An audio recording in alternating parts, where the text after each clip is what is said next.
नमस्कार हमारे प्यारे सभी साथियों को। दोस्तों, Beltron data entry operator class day 48 में आप सभी का बहुत बहुत स्वागत है। और दोस्तों, जैसा कि आप सभी को पता है कि कल जो है चैप्टर 7 जो है स्टार्ट हो गया है, यानी कि आज जो है चैप्टर 7 का दूसरा क्लास है। दोस्तों, आज का क्लास भी काफी इंपॉर्टेंट होने जा रहा है। उम्मीद करेंगे कि वीडियो को आप लोग अंत तक वॉच करेंगे और जो भी ईमेल से रिलेटेड कुछ महत्वपूर्ण चीजें हैं उसको समझने का प्रयास करेंगे। वैसे दोस्तों, ये चैप्टर बहुत ज़्यादा भारी नहीं है, बहुत ही आसान है, बहुत इजी से आप लोग समझ सकते हैं, क्योंकि आज के समय में बहुत सारे लोग हैं जो सोशल नेटवर्क से जुड़े हुए हैं और चैप्टर नंबर 7 जो है वो सोशल नेटवर्किंग से रिलेटेड है और भी बहुत कुछ इसके अंदर है जो आपको देखने को मिलने वाला है। तो चलिए दोस्तों, बिना समय बर्बाद के हम लोग आगे बढ़ते हैं। और दोस्तों, अगर आप अभी तक इस नोट्स को परचेस नहीं किया और नोट्स परचेस करना चाहते हैं तो बिना समय बर्बाद के www.helpingaurav.com के वेबसाइट से जाकर इसे बुक कर ले। विशेष जानकारी के लिए दोस्तों इस नंबर पर व्हाट्सअप भी कर सकते हैं। और अगर आप अभी तक हेल्पिंग गौरव यूट्यूब चैनल को सब्सक्राइब नहीं किए तो लाल करके सब्सक्राइब बटन को दबाकर हमारे चैनल को सब्सक्राइब कर ले और बगल के बेल आइकन को दबाकर ऑल पर जरूर क्लिक कर लीजिएगा, ताकि जितने भी वीडियो यूट्यूब पर अपलोड हो सबसे पहले आपको नोटिफिकेशन मिले और आपका कोई भी क्लास मिस ना हो। तो चलिए दोस्तों, अब हम लोग चलते हैं अपने मेन टॉपिक पर। और जैसा कि दोस्तों आप लोग देख सकते हैं, पेज नंबर 121 तक हम लोग कवर कर चुके हैं इस नोट्स का। और हम लोग कल जो है यहाँ तक ओपनिंग ईमेल अकाउंट तक हम लोग पढ़ चुके थे। आज हम लोग बात करने वाले हैं मेल बॉक्स के बारे में, इनबॉक्स एंड आउटबॉक्स, और उसके अलावा भी दोस्तों बहुत कुछ पढ़ने वाले हैं। दोस्तों, जैसा कि देख सकते हैं, इनबॉक्स ये ईमेल से रिलेटेड है, ईमेल के इनबॉक्स के बारे में। तो आपके द्वारा रिसीव की जाने वाली सभी ईमेल्स आपके इनबॉक्स में स्टोर होती है। दोस्तों, ऐसा मत समझिएगा ये कि ये ईमेल से रिलेटेड है तो इसमें कुछ इंपॉर्टेंट प्रश्न नहीं है। इसके अंदर भी इंपॉर्टेंट प्रश्न है जिसको मैं अंडरलाइन करके आपको बताने वाला हूं, आप लोग ध्यान में रखिएगा, ठीक है। तो इनबॉक्स में क्या होता है, आपके द्वारा रिसीव की जाने वाली सभी ईमेल्स आपके इनबॉक्स में स्टोर होती है। कहाँ स्टोर होती है?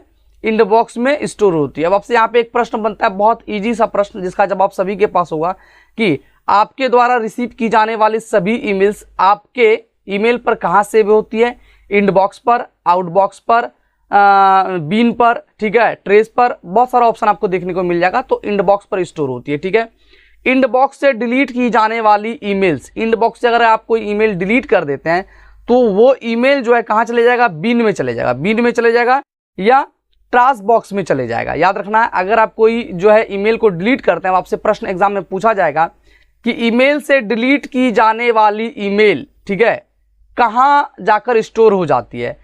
तो बीन का ऑप्शन दिखेगा तो बीन का, अगर आपको ट्राश का ऑप्शन दिखेगा तो ट्राश का, अगर दोनों का ऑप्शन दिखा तो ए बी का भी आपको ऑप्शन दिखेगा, ठीक है।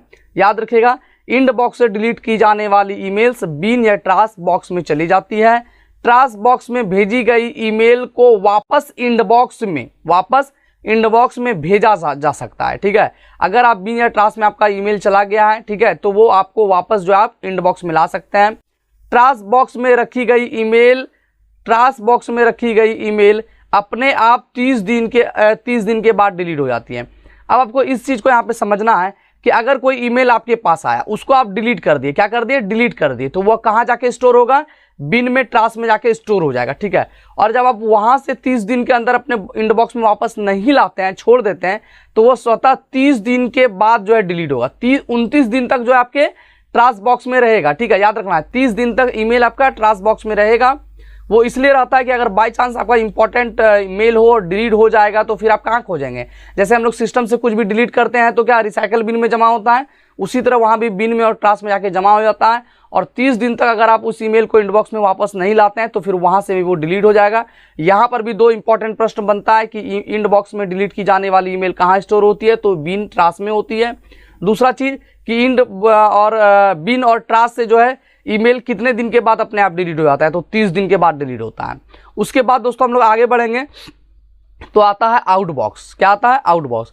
आउटबॉक्स में आपके द्वारा भेजी गई ईमेल, आउटबॉक्स में आपके द्वारा भेजी गई ईमेल तब तक स्टोर रहती है जब तक वह रिसीवर, प्राप्तकर्ता के इनबॉक्स तक नहीं पहुंचती है। आप याद रखिएगा कि आउटबॉक्स में आपके द्वारा भेजी गई ईमेल तब तक स्टोर रहती है जब तक कि प्राप्तकर्ता के इनबॉक्स तक नहीं पहुंच जाती है।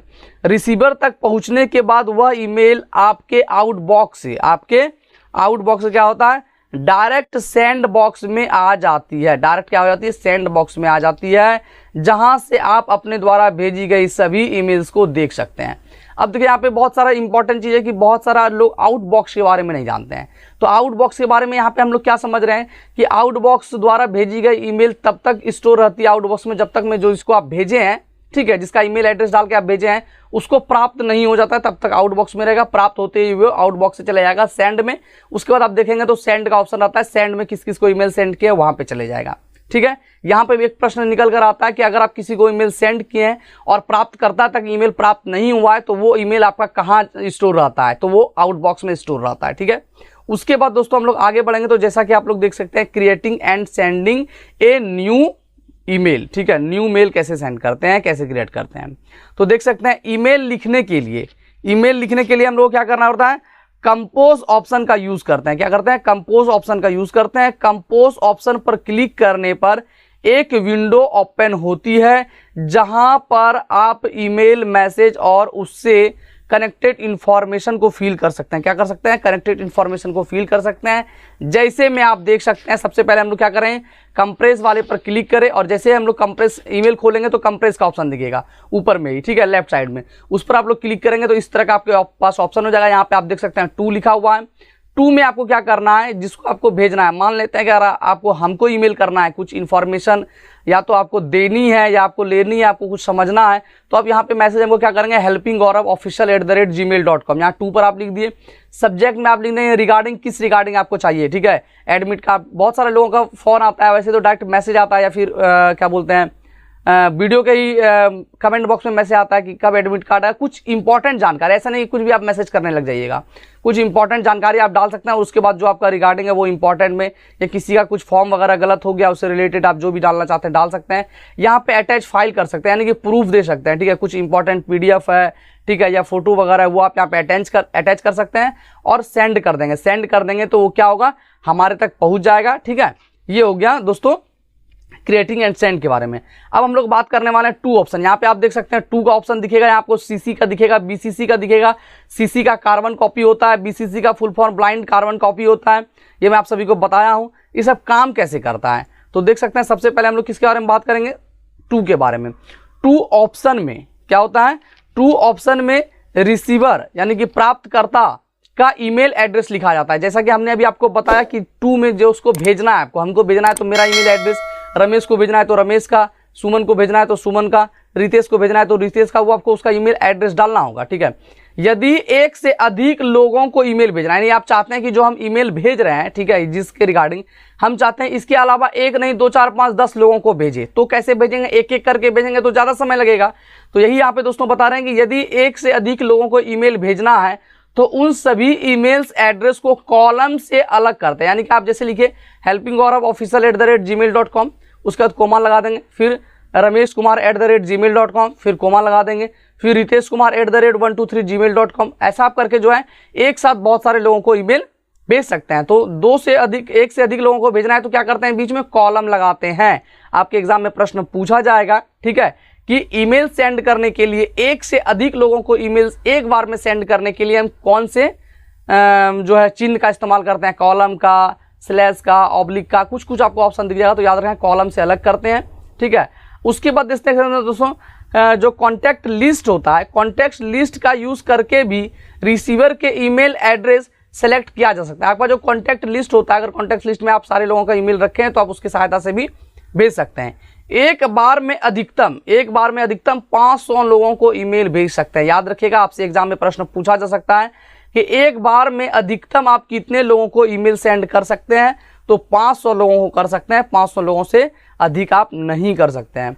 उसके बाद दोस्तों आता है कार्बन कॉपी। कार्बन कॉपी का मतलब क्या होता है, CC का फुल फॉर्म कार्बन कॉपी, और कार्बन कॉपी में लिखे गए ईमेल एड्रेस के सभी रिसीवर प्राप्तकर्ता देख सकते हैं कि यह ईमेल मैसेज किस किस को भेजा गया है। अब देखिए दोस्तों, इसको हम ऐसे समझाते हैं।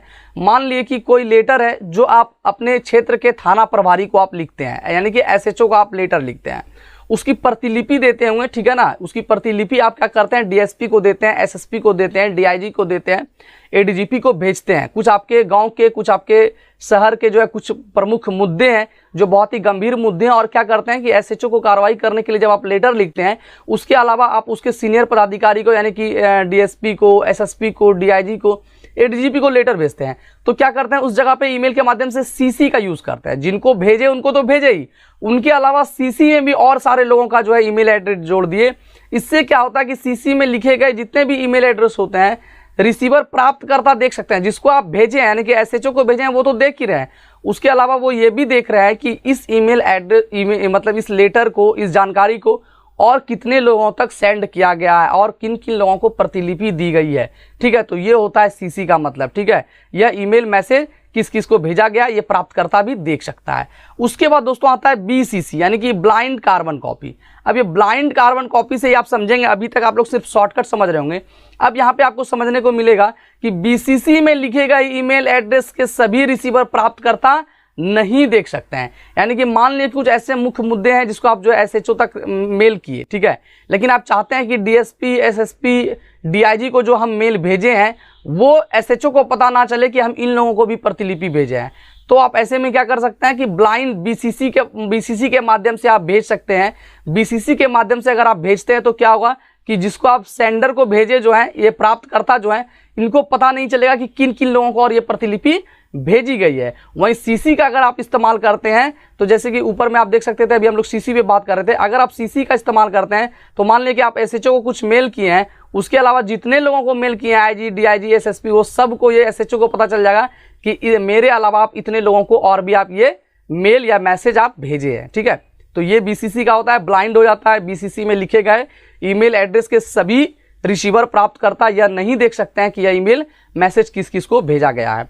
उसके आगे दोस्तों हम लोग बढ़ेंगे तो जैसा कि देख सकते हैं सब्जेक्ट तो जानते ही आप लोग कि सब्जेक्ट में ईमेल मैसेज का सब्जेक्ट लिखा जाता है, किसके रिगार्डिंग आप भेज रहे हैं। आपके जो है क्षेत्र में जो है सरकारी ज़मीन का अतिक्रमण हो रहा है, या आपके गांव में कुछ बहुत बड़ी साजिश चल रही है जिससे रिलेटेड आप इन्फॉर्मेशन देना चाहते हैं, या आपका कुछ व्यक्तिगत अपनी जानकारी है जो आप देना चाहते हैं, तो ये आप सब्जेक्ट के माध्यम से जो है दे सकते हैं। उसके बाद दोस्तों हम लोग आगे बढ़ेंगे तो आता है बॉडी ईमेल मैसेज का वह पार्ट है जहां पर जो है ओरिजिनल मैसेज लिखा जाता है, यानी कि जहां पर आप ओरिजिनल मैसेज लिख सकते हैं। सब्जेक्ट के बाद जो होता है उस पर आप बहुत सारा मैसेज जो है लिख सकते हैं लंबे विस्तार से। उसके बाद दोस्तों आता है replying to an email message. ठीक है, तो ये क्या होता है, रिप्लाई ऑप्शन किसी भी रिसीव ईमेल मैसेज का आंसर देने के लिए क्या आता है। रिप्लाई और रिप्लाई ऑल दोनों में अंतर है, इसको समझना होगा। ठीक है, रिप्लाई ऑप्शन किसी भी रिसीव ईमेल मैसेज का आंसर देने के लिए क्या आता है। जब आप किसी ईमेल मैसेज को इनबॉक्स में ओपन करते हैं तो आपको रिप्लाई का ऑप्शन दिखाई देता है। ठीक है, तो आप रिप्लाई दे सकते हैं। रिप्लाई ऑप्शन को दो तरह से यूज किया जाता है, एक तो रिप्लाई और एक रिप्लाई ऑल। अब रिप्लाई और रिप्लाई ऑल को पहले मैं अपनी लैंग्वेज में समझाता हूं। जैसे आपको किसी ने मैसेज किया, ठीक है, आपको किसी ने महेश नाम के लड़के ने आपको मैसेज किया, और ये महेश नाम का लड़का जो है ना, और भी आपको भेजने के साथ साथ प्रतिलिपि भी वो जो है आपको जो मैसेज किया वो प्रतिलिपि भी 2-4-5 लोगों को भेजा है। ठीक है, तो अगर आपको मैसेज भेजा, आप मैसेज देखे, और मैसेज देखने के बाद सिर्फ रिप्लाई बटन पर अगर आप क्लिक करेंगे, मान लिया यहाँ पे रिप्लाई बटन है, रिप्लाई बटन पर क्लिक करेंगे तो सिर्फ ये मैसेज जो आप रिप्लाई को करेंगे वो इनके तक जाएगा।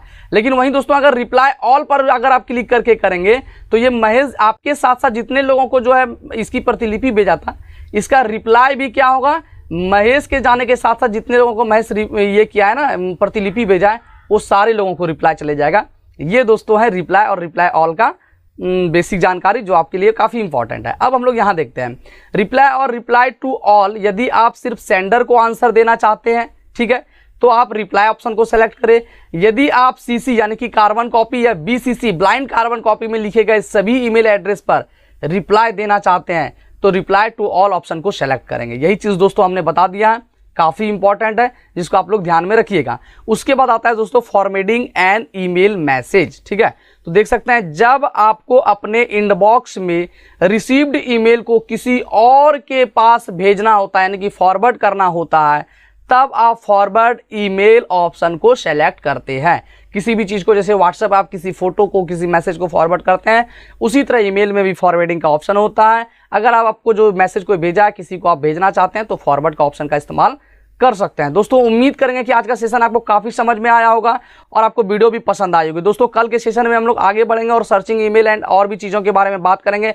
आज के लिए इतना ही, मिलते हैं फिर से आपसे अगली वीडियो में। जाते जाते एक बार फिर से आपसे रिक्वेस्ट करने वाला हूं कि अगर आप अभी तक हेल्पिंग और यूट्यूब चैनल को सब्सक्राइब नहीं किए हैं तो लाल करके सब्सक्राइब बटन को दबाकर हमारे चैनल को सब्सक्राइब करें और बगल के बेल आइकन को दबाकर ऑल पर जरूर क्लिक कर लीजिएगा, ताकि जितने भी वीडियो यूट्यूब पर अपलोड हो सबसे पहले आपको नोटिफिकेशन मिले और आपका कोई भी क्लास मिस ना हो। तो चलिए दोस्तों मिलते हैं फिर से आपसे अगली वीडियो में, तब तक के लिए बाय एंड टेक केयर। जय हिंद, वंदे मातरम।